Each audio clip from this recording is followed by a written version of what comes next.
আসসালামু আলাইকুম রহমতুল্লাহ। সুপ্রিয় শিক্ষার্থীবৃন্দ, মেকানিক্যাল ইঞ্জিনিয়ারিং চ্যানেলের পক্ষ থেকে তোমাদের সকলকে জানাচ্ছি আন্তরিক শুভেচ্ছা। এই ভিডিওটা তৈরি করছি ষষ্ঠ শ্রেণীর শিক্ষার্থীদের জন্য। 2025 সালে ষষ্ঠ শ্রেণীর গণিত বইয়ের প্রথম অধ্যায় স্বাভাবিক সংখ্যা ও ভগ্নাংশ এর 16 নম্বর পর্বে আজকে দেখব 22 এবং 23 পৃষ্ঠার অনুশীলনী 1.4-এর 7 থেকে 11 নং সমস্যার সমাধান। এই ভিডিও ডেসক্রিপশনে প্রত্যেকটি ক্লাসের প্লেলিস্টের লিঙ্ক দেওয়া আছে। এখান থেকে তোমাদের যার যে বিষয়ের ভিডিও দরকার খুব সহজেই তোমরা দেখে নিতে পারবে, ঠিক আছে? তা আমরা 14 নম্বর পর্বে তোমাদের 1 থেকে 3 নম্বর এই 3টা প্রশ্নের সমাধান দেখেছি। গত পর্বে 15 নম্বর পর্বে 4, 5, 6 এগুলোর সমাধান দেখেছি। আজকে আমরা দেখব 7, 8, 9, 10, 11 এই 5টা প্রশ্নের সমাধান, ঠিক আছে? প্রথমে 7 নম্বর, সরল করো। তো ক নম্বরে আছে 7 - 3/8 প্লাস 8 - 4/7।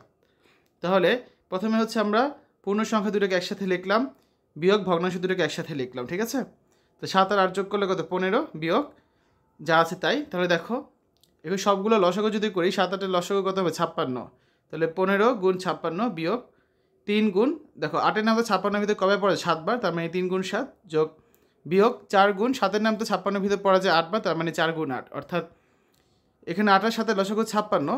তাহলে কত থাকছে এখানে? 15 আর 56 গুণ করলে 840 বিয়োগ 3 × 7 = 21 বিয়োগ 4 × 8 = 32। তার মানে 840 বিয়োগ এই দুটো যোগ করব, যোগ করলে কত হচ্ছে? দুটো যেহেতু বিয়োগ দুটো আমরা একসাথে যোগ করে 53 পাচ্ছি। তার মানে 840 বিয়োগ 53 অর্থাৎ 787 হচ্ছে 56। 56 দ্বারা 787কে হচ্ছে ভাগ করব। 78-এর মধ্যে একবার ভাগ করা যায়, থাকে 56, বিয়োগ করলে থাকে 22, 7 কেটে নিলাম, 4বার ভাগ করা যায় 224, বাকি থাকে 3, তার মানে 14 সমস্ত 3/56, এটা হচ্ছে উত্তর। খ নাম্বার 9 বিয়োগ 3 সমস্ত 15/16 বিয়োগ 2 সমস্ত 7/8 যোগ 9/32। তো পূর্ণ সংখ্যা একটাই আছে 9, আমরা হচ্ছে সমস্ত ভাঙাই। 3 গুণ 16 যোগ হচ্ছে 45, এখানে 2 গুণ 8 যোগ হচ্ছে 7, আর এখানে 9/32। তাহলে দেখো 9 বিয়োগ কত থাকে? 36 সাথে গুণ করলে 48, 48 সাথে 15 যোগ করলে 63, 63/16 বিয়োগ 8 দুগুণে 16 আর 7 মানে 23/8 যোগ হচ্ছে 9/32। লসাগু হচ্ছে এখানে 32, তার মানে 9 দুগুণা 32, 9 × 32 বিয়োগ 16-র নামতে 2 বার পড়া যায় 32-এর ভিতর, তার মানে 63 গুণ 2, 8-এর নামতে 4 বার পড়া যায় 23 গুণ 4 যোগ হচ্ছে 9 সমান কত লেখা যায়? 288 বিয়োগ 126 বিয়োগ 92 যোগ 9 ভাগ 32। যোগ দুটোকে একসাথে লিখলাম, বিয়োগ দুটোকে একসাথে লিখলাম। তো কত থাকছে? 297 বিয়োগ হচ্ছে 218 ভাগ 32, তার মানে 79/32। তাহলে 32 দিয়ে যদি আমরা 79 ভাগ করি, 2 বার ভাগ করা যাবে, 32 দুগুণা 64 বিয়োগ করলে থাকবে 15, তার মানে 2 সমস্ত 15/32। গ নাম্বার 2 সমস্ত 1/2 বিয়োগ 4 সমস্ত 3/5 বিয়োগ 11 যোগ 17 সমস্ত 7/15। তাহলে এখানে আমরা হচ্ছে প্রথমে সমস্ত ভাঙাবো, 2 দুগুণা 4, 4 আর 1 যোগ করলে হবে 5, তারপর হচ্ছে এখানে 4 5 = 20 যোগ 3 যোগ করলে হবে 23 বিয়োগ 11 যা আছে তাই। এখানে 17 গুণ 15 মানে 255 যোগ 7 যোগ করলে হবে 262, ঠিক আছে? এগুলো পাচ্ছি আমরা। তাহলে লসাগু হবে কত? 2, 5, 15 লসাগু। দেখো 2, 5, 15, 15 দ্বারা ভাগ করলে এখানে হবে 2, এখানে হবে 1, এখানে হবে 3, 5 দুগুণা 10, 3 × 10 = 30। 2-এর নামটা 30-এর ভিতর পড়া যায় 15 বার, তার মানে 5 গুণ 15 বিয়োগ 5-এর নামটা 30-এর ভিতর পড়া যায় 6 বার, তার মানে 23 গুণ 6 বিয়োগ 11 গুণ 30, আর 15 নামটা 30-এর ভিতর পড়া যায় 2 বার, তার মানে 262 গুণ 2। তো কত পাচ্ছি? 75 বিয়োগ 138 বিয়োগ 330 যোগ 524 ভাগ হচ্ছে 30। যোগ দুটোকে একসাথে লিখলাম, 75 যোগ 524 বিয়োগ দুটোকে একসাথে লিখলাম, 138 যোগ 330, তার মানে কত? 599 বিয়োগ 468 ভাগ হচ্ছে 30, অর্থাৎ 131/30। 30 দ্বারা 131কে ভাগ করলে 4 বার ভাগ করা যায়, 30 4 গুণ করলে হয় 120, ভাগ করে বিয়োগ করলে থাকছে 11, তার মানে 4 সমস্ত 11/30, এটাই হচ্ছে অ্যান্সার, ঠিক আছে?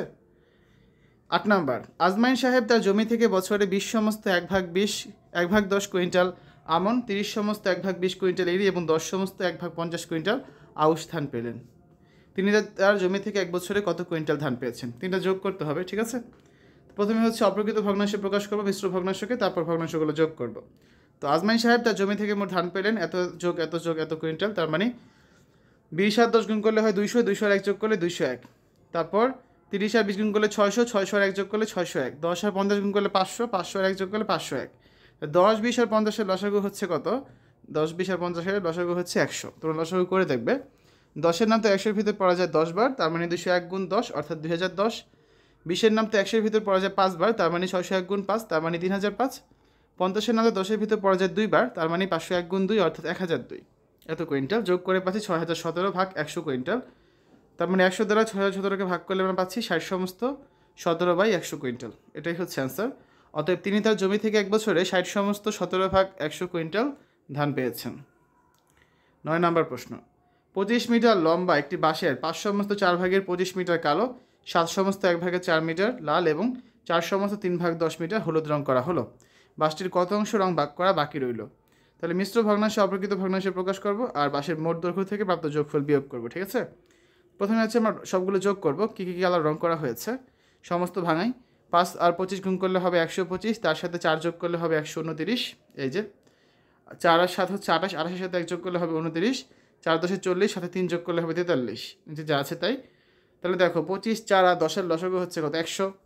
25-এর নাম তো 100-এর ভিতরে পড়া যায় 4 বার, তার মানে 129 গুণ 4 যোগ 4-এর নাম তো 100-এর ভিতরে পড়া যায় 25 বার, অর্থাৎ 29 গুণ 25 যোগ 10-এর নাম তো 100-এর ভিতরে পড়া যায় 10 বার, তার মানে 43 গুণ 10 এত মিটার।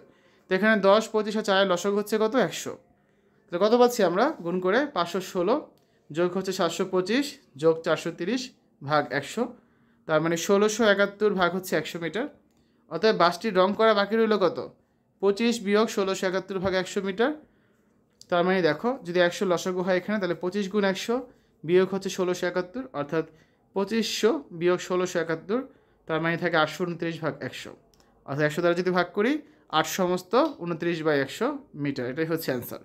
অতএব বাসটির 8 সমস্ত 29 ভাগ 100 মিটার রং করা বাকি রইল। 10 নাম্বার, আমিনা তার মা ও ভাইয়ের নিকট থেকে যথাক্রমে এত এবং এত গ্রাম স্বর্ণ পেল, তার বাবার নিকট থেকে কত গ্রাম পেলে একত্রে 400 গ্রাম স্বর্ণ হবে? তো দেখো সমাধানটা কি। আমিনা তার মা ও ভাইয়ের কাছ থেকে মোট স্বর্ণ পেল এত যোগ এত গ্রাম, তার মানে কত? 105 আর 10 গুণ করলে হবে 1050, তার সাথে 7 যোগ করলে হবে 1057, 98 আর 5 গুণ করলে হবে 490, তার সাথে 3 যোগ করলে হবে 493 এত গ্রাম। লসাগু হবে 10, 1057 যোগ হচ্ছে 493 গুণ 2, তার মানে 986। এই দুটো যোগ করে আমরা পাচ্ছি 2043 ভাগ হচ্ছে 10 গ্রাম। তাহলে দেখো তার বাবার কাছ থেকে পেলো 400 বিয়োগ 2043 বিয়োগ ভাগ 10 গ্রাম। লসাগু 10, 400 আর 10 গুণ করলে 4000, 4000 বিয়োগ 2043, তার মানে 1957 ভাগ 10 গ্রাম, তার মানে 195 সমস্ত 7/10 গ্রাম। ঠিক আছে, অতএব তার বাবার নিকট থেকে 195 সমস্ত 7 ভাগ 10 গ্রাম স্বর্ণ পেতে হবে। সর্বশেষ 11 নাম্বারটা সৃজনশীল প্রশ্ন রয়েছে। জাবিদ অতিক্রান্ত মোট পথের 3 ভাগের 10 অংশ রিক্সায়, 2 ভাগের 5 অংশ সাইকেলে এবং 1 ভাগ 5 অংশ হেঁটে এবং অবশিষ্ট 2 কিলোমিটার পথ ঘোড়া গাড়িতে গেল। রিক্সা এবং সাইকেলে প্রতি কিলোমিটার পথ যেতে গড়ে 5 মিনিট সময় লাগে। ক নাম্বার, এত এত এবং এতকে মানের ঊর্ধ্বক্রম অনুসারে সাজাও। তো এটা সমাধান করি আগে। প্রদত্ত ভগ্নাংশগুলোর হর হচ্ছে 10, 5 এবং 5, আর লসাগু 10 হবে। তাহলে প্রথম ভগ্নাংশ কত? 3 ভাগ 10, 10 দ্বারা ভাগ করলে একই হবে, উভয় লব এবং হরে 1 দ্বারা গুণ করলে 3/10ই থাকবে। দ্বিতীয় ভগ্নাংশের হরে আছে 5, 10কে 5 দ্বারা ভাগ করে 2 হয়, তার মানে 2 দ্বারা গুণ করতে হবে, 2 দুগুণা 4 আর 5 দুগুণা হচ্ছে 10, 4 ভাগের 10। তৃতীয় ভগ্নাংশ, যেহেতু 10 ভাগ 5 মানে কত? 2, 2 দ্বারা গুণ করতে হবে, 2 একে 2, 5 দুগুণা 10, অর্থাৎ 2 ভাগ 10। সমহর বিশিষ্ট ভগ্নাংশ 3/10, 4/10 এবং 2/10 এর লবগুলোর মধ্যে তুলনা করে আমরা পাই 2 এর থেকে 3 বড়, 3 এর থেকে 4 বড়। অতএব 2 ভাগ 10 লেস দেন 3 ভাগ 10 লেস দেন 4 ভাগ 10, অর্থাৎ 1/5 লেস দেন 3/10 লেস দেন 2/5। তো প্রদত্ত ভগ্নাংশগুলোকে মানের ঊর্ধ্বক্রম অনুসারে সাজিয়ে আমরা এগুলাই পেয়েছি। খ নাম্বার প্রশ্নে কী ছিল দেখো, অতিক্রান্ত মোট পথের দূরত্ব নির্ণয় করো। তাহলে মোট পথ এক অংশ হলে ঘোড়া গাড়িতে যায় 1 বিয়োগ বাকি অংশগুলো 3/10 বিয়োগ 2/5 বিয়োগ 1/5 অংশ। তো লসাগু হবে 10, 10 বিয়োগ 3 বিয়োগ 4 বিয়োগ 2, তার মানে 10 বিয়োগ 9, অর্থাৎ 1/10 অংশ। এখন 1/10 অংশ সমান হচ্ছে 2 কিলোমিটার, তার মানে 1 অংশ সমান কত? 2 ভাগ 1 ভাগের 10 কিলোমিটার, অর্থাৎ 2 × 10 কিলোমিটার, তার মানে 20 কিলোমিটার। এটাই হচ্ছে অ্যান্সার। সর্বশেষ গ নম্বরে আছে, জাবিদ রিক্সায় এবং সাইকেলে মোট কত সময় ব্যয় করে? ঠিক আছে, তা সেটার অ্যান্সার দেখি। মোট পথের দূরত্ব 20 কিলোমিটার। রিক্সায় যায় 20-এর 3/10, তার মানে কাটাকাটি করলে 1 আর 2, 3 দুগুণা 6 কিলোমিটার যায় রিক্সায়। সাইকেলে যায় 20-এর 2/5, কাটাকাটি করলে থাকে 1, এখানে থেকে 4, 4 দুগুণা 8 কিলোমিটার। তাহলে রিক্সা এবং সাইকেলে মোট যায় 6 যোগ 8 কিলোমিটার, অর্থাৎ 14 কিলোমিটার। তারপর রিক্সা এবং সাইকেলে যেটা মোট সময় লাগে কত? 14 গুণ 5 মিনিট, অর্থাৎ 70 মিনিট সময় লাগে। ঠিক আছে, বা 1 ঘন্টা 10 মিনিট। এই 5 কোথায় পেলাম? যে আমাদের প্রশ্নেই বলা ছিল যে 5 মিনিট সময় লাগবে করে। ঠিক আছে, শিক্ষার্থীরা এই ছিল আজকে আলোচনা। এর মাধ্যমে আমরা আরেকটা অনুশীলনী শেষ করলাম। আমরা এর পরবর্তী ক্লাসে হচ্ছে 1.14 ভগ্নাংশের গুণ এখান থেকে পড়া শুরু করব, যেটা রয়েছে তোমাদের বইয়ের 24 পৃষ্ঠায়। আজকের এই ভিডিওতে আমরা দেখেছি 2025 সালের ষষ্ঠ শ্রেণী গণিত বইয়ের প্রথম অধ্যায় স্বাভাবিক সংখ্যা ও ভগ্নাংশ এর অনুশীলনী 1.4-এর 7 থেকে 11 নং সমস্যার সমাধান, যেটা রয়েছে তোমাদের বইয়ের 22 পৃষ্ঠা এবং 23 পৃষ্ঠায়। আশা করি আজকের এই ভিডিওটি তোমাদের কাছে ভালো লেগেছে। আমাদের চ্যানেলের অন্যান্য ভিডিওগুলো দেখার আমন্ত্রণ জানিয়ে আজ এখানে বিদায় নিচ্ছি। আল্লাহ হাফেজ।